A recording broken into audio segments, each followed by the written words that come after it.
পুটির মায়ের দাঁতের যন্ত্রণাটা আরো বেড়েছে।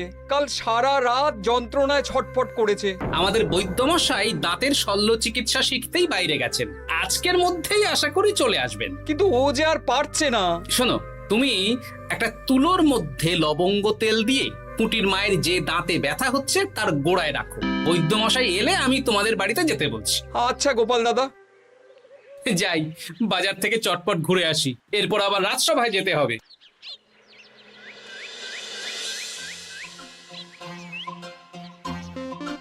উফ, কি গরম রে বাবা, ছাতা নিয়ে বেরোলে ভালো হতো। এই তো সামনে আখের রস বিক্রি হচ্ছে, একটু আখের রস খাই, শরীরটা বেশ চাঙ্গা লাগবে। ভাই, আখের রস কত করে দিচ্ছ? 1 ভাঁড় 10 আনা গোপাল দাদা। দাও দেখি 1 ভাঁড়। আরে, এই যন্ত্রটা কিন্তু দারুণ। ওই আমাদের রাজ্যের বিজ্ঞানী মশাইয়ের অবদান।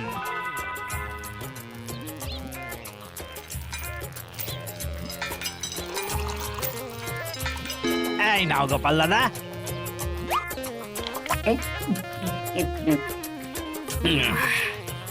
আহ, শান্তি। এই নাও ভাই, তোমার 10 আনা।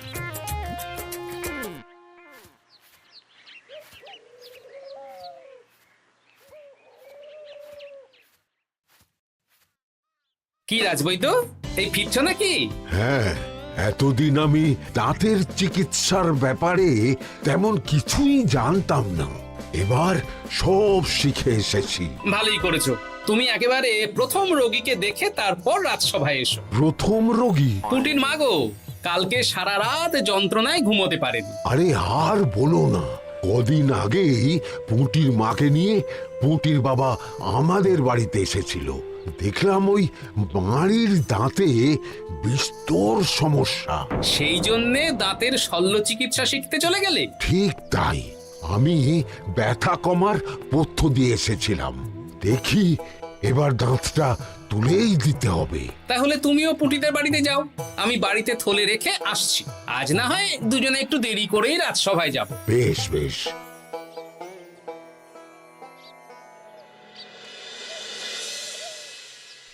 দেখুন মহারাজ, দেখুন আজকে রাজবৈদ্য আসেনি, আর ওদিকে গোপালও ডুব দিয়েছে।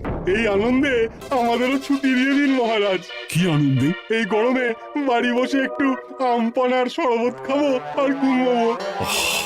রাজ্যের সেনাপতি যদি বিশ্রামের কথা বলি, তাহলে আমার আর কিছুই বলার নেই।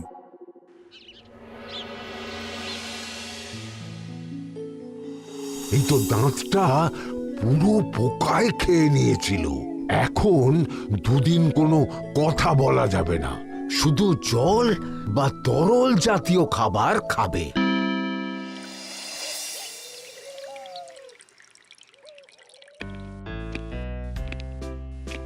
ওই তো গোপাল আর রাজবৈদ্য দুজনে একসাথে রাজসভায় ঢুকছে। রাজবৈদ্য মশাই ওনার জীবনের প্রথম শল্য চিকিৎসা করছিলেন, তাই আমিও দেখছিলাম। তা কি রাজবৈদ্য, সফল হয়েছ? হ্যাঁ মহারাজ, পুঁটির মায়ের একটা মাড়ির দাঁত পোকায় খেয়ে নিয়েছিল, সেটাই তুলে দিলাম। ভালোই হলো, আমাদের রাজ্যে কোনো দাঁত তোলার বৈদ্য বা চিকিৎসক ছিল না। এখন তুমি সাধারণ রোগ ব্যাধি নিরাময়ের সাথে সাথে দাঁতের চিকিৎসাও করবে। কিন্তু মহারাজ, একটা যে সমস্যা আছে। আবার কি সমস্যা? আমি যে দাঁতের শল্য চিকিৎসা করি, এটা তো আর রাজ্যবাসী জানে না, তাই কতজন আর আমার কাছে আসবে সে নিয়ে আমার সন্দেহ আছে। মানে তুমি চাইছো যাতে তোমার কাছে বেশ কিছু রোগী তাড়াতাড়ি আসুক, যাতে তুমি অনুশীলনও করতে পারো, তাই তো? একদম ঠিক ধরেছেন মহারাজ, কাজ না করলে হাত পাকাবো কি করে? তাহলে ঢেড়া পিটিয়ে বলে দিলেই তো হয়। এতে তেমন ভালো কাজ হবে বলে মনে হয় না। তা তুমি কি বলতে চাইছো গোপাল? প্রচার হবে, কিন্তু একটু অন্যভাবে। কিভাবে? আজ বিকেলে আমি রাজবৈদ্যর হয়ে প্রচার করব, শুনে নেবেন। বেশ। শুনুন শুনুন শুনুন, আমাদের কৃষ্ণনগরের রাজবৈদ্য এখন দাঁতের শল্য চিকিৎসাও করছেন। যারা যারা আমাদের রাজবৈদ্যের কাছে দাঁত তোলাবেন, তাদের দাঁত তোলার পরে দুদিন কোনো শত্রু থাকবে না। চিকিৎসার সময় সকাল 7টা থেকে সকাল 10টা পর্যন্ত।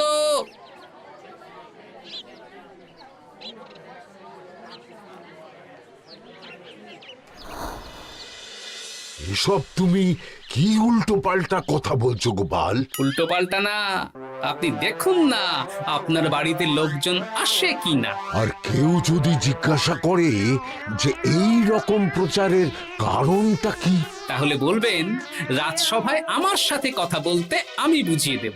বেশ।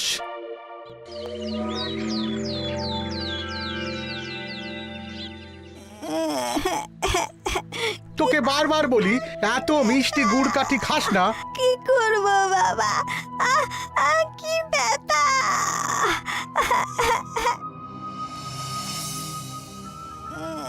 বাড়ি আছেন নাকি বৈদ্য মশাই? হ্যাঁ, আছি আছি।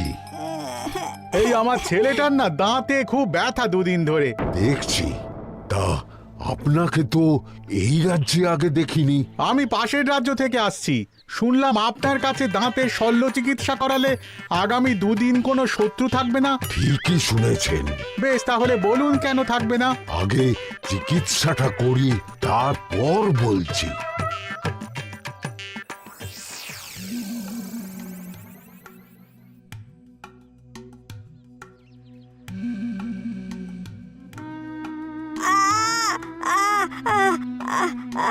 আর চিন্তা নেই, এখন দুদিন কোনো কথা বলা যাবে না।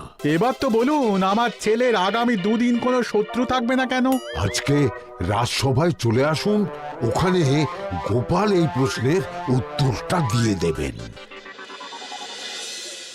তা বৈদ্য, তোমার কাছে আজকে কেউ এসেছে? সকাল সকাল দাঁত তুলে এলাম মহারাজ। বাবা, একদিনের প্রচারই এই ব্যাপার? মহারাজ, মহারাজ, বাইরে কয়েকজন অপেক্ষা করছে, তারা গোপাল দাদার থেকে কিছু জানতে চায়। তাদের ভিতরে আসতে বলো।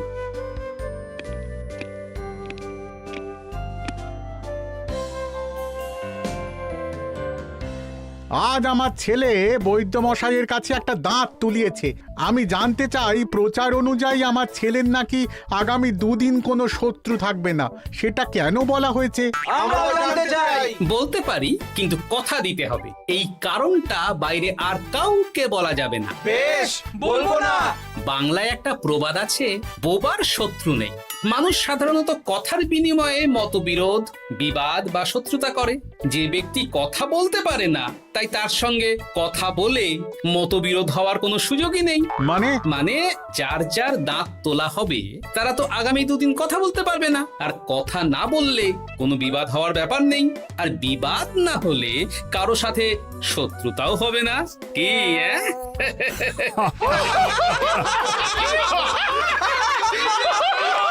এই জন্যই তুমি হাসির রাজা গোপাল ভাঁড়। কে তোমার কথা শুনতে যাবে? একদিন না হয় প্রচারের চমকে এলো, এরপর কিভাবে আসবে শুনি? এরপর রাজবৈদ্যের সুনামেই লোকজন ছুটে ছুটে আসবে। বাহ বাহ বাহ, তোমার কত জ্ঞান! মহারাজ, এই কথা শুনে আমার মাথাতেও একটা বুদ্ধি এলো। অল্প পুঁজিতে শুধু প্রচারের জোরে এত রোজগার করব না, গোপাল হাঁ করে দেখবে। নিশ্চয়ই কোনো লোক ঠকানোর কথা ভাবছেন। মোটেই না। আচ্ছা, আগামী 3 দিন ব্যাপী মেলা হবে, সেখানেই তোমরা দুজনে তাহলে ব্যবসা করো। বেশ, করব। যে সবচেয়ে বেশি রোজগার করবে তাকে আমি 50 মোহর পুরস্কার দেব। রাজি। মেলার শেষে আমার প্রশংসায় পঞ্চমুখ হবেন সবাই, দেখে নেবেন।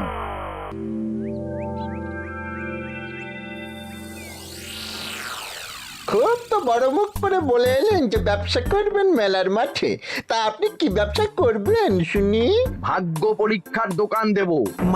মানে আমি বিভিন্ন মেলায় দেখেছি যে একটা দোকানে নিচের দিকে হেলানো অবস্থায় একটা পাতলা কাঠের পাটাতন থাকে। সেই পাটাতনের উপরে 1 থেকে 6 অবধি সংখ্যা লেখা থাকে, তাই তো? হ্যাঁ, যারা মেলায় ভাগ্য পরীক্ষা করতে আসবে তাদের ফাঁপা লোহার 6টা বল দেয়া হবে। যদি ওই 6টা বলই নম্বর লেখা খোপের মধ্যে ঢোকাতে পারে তাহলে প্রথম পুরস্কার পাবে। আমিও ওটারই দোকান দেব, কিন্তু শুধুমাত্র একটাই পুরস্কার থাকবে। 6টা বল 6 নম্বর খোপের মধ্যে ফেলে কেউ যদি 36 করতে পারে তাহলে সে পাবে 100 মোহর উপহার। আরে খেলার জন্য কত মোহর লাগবে? 1 মোহর। আপনি কিন্তু জেনে বুঝে বিপদ ডেকে আনছেন। একজন কেউ ফেলে দিলেই আপনার হাত থেকে 100 মোহর ফসকে যাবে। আরে মেলার ভিড়ে যদি আপনি পুরস্কার না দেন তাহলে জনতার একটা মারও ফসকাবে না। আরে সেই জন্যই তো তোদের পোষা। তোদের মধ্যে যে কোনো একজন ওই কাঠের পাটাতনের নিচে লুকিয়ে থাকবি। যখনই দেখবো কেউ 36 করে ফেলছে আমি গলা ঠাকরাবো আর তোরা কাঠের পাটাতনটা হালকা করে নিচ থেকে নাড়িয়ে দিবি। এটা তো দারুণ বুদ্ধি। কি বলছো গোপাল, তুমি আখের রসের দোকান দেবে? হ্যাঁ, এই গরমে আখের রসের বেশ চাহিদা। তোমার বানানো ওই যন্ত্রের চাকা ঘোরাবো আর আমার ভাগ্যের চাকা ঘুরবে। সে ঠিক আছে, আমার কয়েকটা যন্ত্র বানানোই আছে, তুমি না হয় মেলায় ব্যবহার করো 3 দিন। ব্যাস, আর চিন্তা নেই। এবার শুধু জমিয়ে আখের রস বিক্রি করব, সাথে বিভিন্ন মশলা, বরফ আর পাতিলেবুর রস দেব।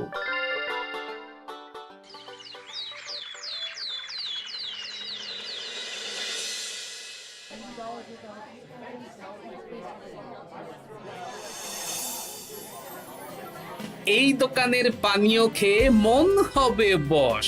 গোপাল ভাঁড় নিয়ে এসেছে ঠান্ডা আখের রস।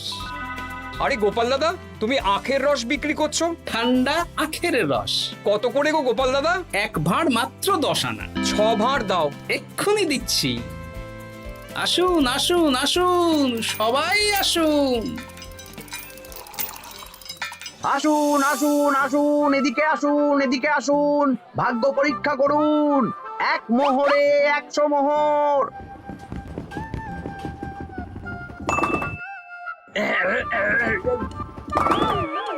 ভাগ্য পরীক্ষা করুন। মন্ত্রী মশাই বলেন কি 1 মোহরে 100? তুমিও ভাগ্য পরীক্ষা করাবে নাকি? একবার বাজিয়ে দেখতে দোষ কি?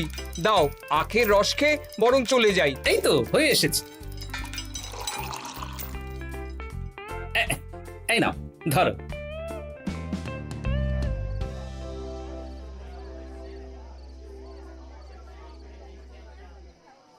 কি মন্ত্রী, ব্যবসা কেমন চলছে? ভালোই। আপনি একবার ভাগ্য পরীক্ষা করে দেখবেন নাকি মহারাজ? না না না, আমি এসবে নেই। জানি আপনার কাছে 100 মোহর নস্যি, তবুও 1 মোহরের বিনিময়ে চেষ্টা করে দেখুন না। আচ্ছা, এত করে বলছো যখন, দেখি। 1 মোহরে 6টা বল। বাবা বাবা বাবা, দেখুন মহারাজ চেষ্টা করে।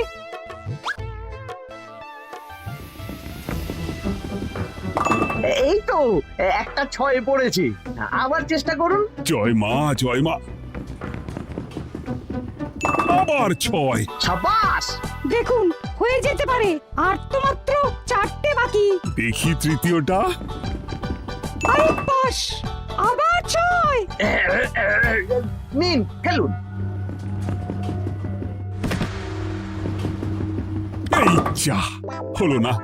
আরেকবার প্রথম থেকে চেষ্টা করবেন নাকি মহারাজ?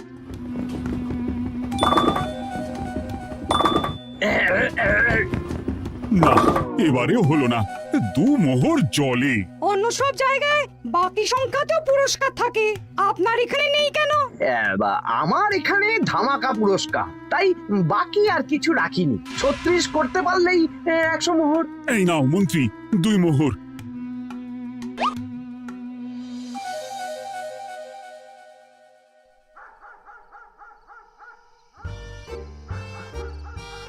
কি মন্ত্রী মশাই, আর তো মেলায় লোকজন নেই, বাড়ি যাবেন না? তুমি যাও না, আমি একটু পরে যাব। বেশ, আমি এগোলাম। গোপাল আর মন্ত্রী, তোমাদের কার কেমন রোজগার হয়েছে একদিনে? মহারাজ, কালকে আমার 7 মোহর 20 আনা রোজগার হয়েছে। আমার 70 মোহর, কিন্তু খরচ কিছুই হয়নি, কারণ কেউ 36 করতে পারেনি মহারাজ। বাহ বাহ বাহ, আমি তো বলেছিলাম আমি যখন ব্যবসা করব গোপাল আমার ধারে কাছে দাঁড়াতে পারবে না। বেশ, এখনো তো আজ আর কাল দুদিন মেলার বাকি আছে। দুদিনেও আমার দুটো কানা করিও খরচ হবে না, শুধুই রোজগার। গোপাল যতই প্রচার করুক আর যতই ভালো আখের রস বানাক না কেন, আমার ব্যবসাকে টপকাতে পারবে না। ঠিক আছে, আজকে আমি একবার ভাগ্য পরীক্ষা করে দেখবো।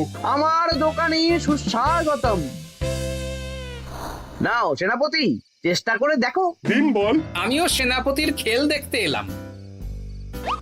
প্রথম বল, এই যে গড়িয়ে গড়িয়ে গড়িয়ে 6 নম্বর, সাব্বাস সেনাপতি। আবার 6, তৃতীয়, চতুর্থ, পঞ্চম। আরেকটা ফেলতে হবে। নাও সেনাপতি, ষষ্ঠ বল, এই যা, হলো না। এটা কি হলো? আবার চেষ্টা করো তো সেনাপতি। হ্যাঁ, 3টে হয়ে গেছে, এবার 4 নম্বর। এই যা, 4 নম্বরে চলে গেল। ধুর চাই। ব্যাপারটা কি? মন্ত্রী মশাই গলা খুসখুস করার পরের বলটাই পরপর দুবার অন্য ঘরে পড়ল। নিশ্চয়ই কোনো রহস্য আছে। না, আজকে রাতে ব্যাপারটা দেখতে হবে। চলুন মন্ত্রী মশাই, পুরো মাঠ ফাঁকা, একা একা মশা মারবে নাকি? আমি পরে যাব, তুমি যাও তো। বেশ। ব্যাপারটা কি? আমাকে তো নজর রাখতে হচ্ছে। না, একটা গাছের পিছনে লুকিয়ে পড়ি, মন্ত্রী মশাই গেলে ওনার পিছু নেব। দেখুন মন্ত্রীমশাই, পরপর 2 দিন আমি পাটাতনের নিচে ছিলাম। আগামীকাল ঘরটাকে থাকতে বলুন। বেশ, তাই হবে। আর অত জোরে গলা খাঁকড়াবেন না, কেউ যদি সন্দেহ করে ব্যাপারটা বুঝে যায় মুশকিল হয়ে যাবে।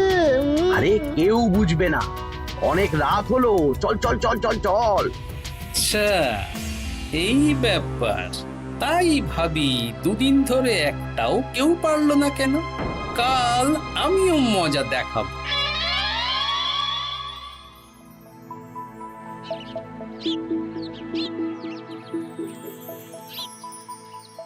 বাবা চলে এসেছেন দেখছি। এত চাহিদা না আমার এই ভাগ্য পরীক্ষার, তাই আগে আগে চলে এসেছি। মন্ত্রীমশাই, আপনাকে মহারাজ এক্ষুনি ডাকছেন। এখন কেন? সে তো জানি না, চলুন।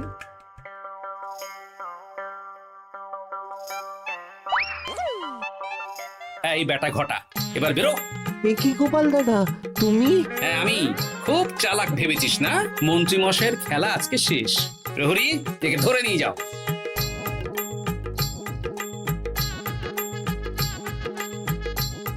বিজ্ঞানী, তুমি তোমার চুম্বক নিয়ে এসেছো তো? হ্যাঁ, এবার 6 নম্বরের নিচে একটা টান টান করে সমান রেখা টানতে হবে, আগা থেকে গোড়া অবধি। তুমি তো সব সকালে বুঝিয়েই দিয়েছো। দাঁড়াও, দাগটা টেনে নি।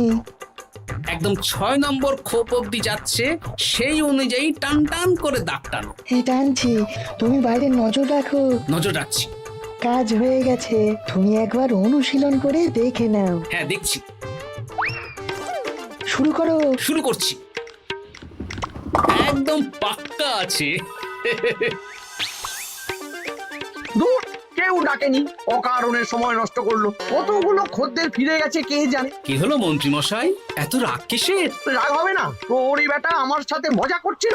বেশ, অনেকজন খদ্দের ফিরে গেল, আমার কত ক্ষতি হয়ে গেল। আমি খেলে আপনার ক্ষতিপূরণ দিতে পারি। কি তুমি খেলবে? হ্যাঁ, ভাগ্য পরীক্ষা করতে দোষ কোথায়? ওই তো বেশ কয়েকজন সভাসদেরা আসছেন, সবার সামনেই খেলবো। তাহলে শুরু করি। হ্যাঁ, শুরু করো। এই বল যা, 6 নম্বরে যা। আরে বাস, গোপালের ফেলাপল তো গড়ালো না, সোজা 6 নম্বরে চলে গেল। এই দেখুন, আবার যাবে। বলকে আমি বলবো, বল কথা শুনবে। এই বল যা তো, 6 নম্বরে যা। আবার 6, আবার 6, আবার 6। কি এটা কি হচ্ছে? যা বল, এটাও 6 নম্বরে যা। আবার 6, 100 মোহর। হ্যাঁ এটা কি করে হলো? দিন মন্ত্রী মশাই, 100 মোহর দিন। ইয়ে না মানে মন্ত্রী দাও বলছি। আমি আবার খেলবো। 6 আবার 6। আবার 100 মোহর। আর নেই। এই ঘটা আর কি করছিসটা কি? ঘটা নেই মন্ত্রীমশাই, আমি আছি। আর আছে আমার চুম্বক। মানে মানে তোমার কারসাজি ধরা পড়ে গেছে মন্ত্রী। গোপাল আমাদের সব বলেছে। আপনি যেমন ছলনা করে ভাগ্য পরীক্ষার ব্যবসা করছিলেন, তেমনি গোপালও ছলনা করে আপনার ব্যবসা উল্টে দিল। তাহলে শেষমেশ কে জিতলো? হাসির রাজা, জ্ঞানীর রাজা, রসিক রাজা গোপাল ভাঁড়। লোকের ভাগ্য পরীক্ষা করছিলাম আর আমারই দুর্ভাগ্য নেমে এলো।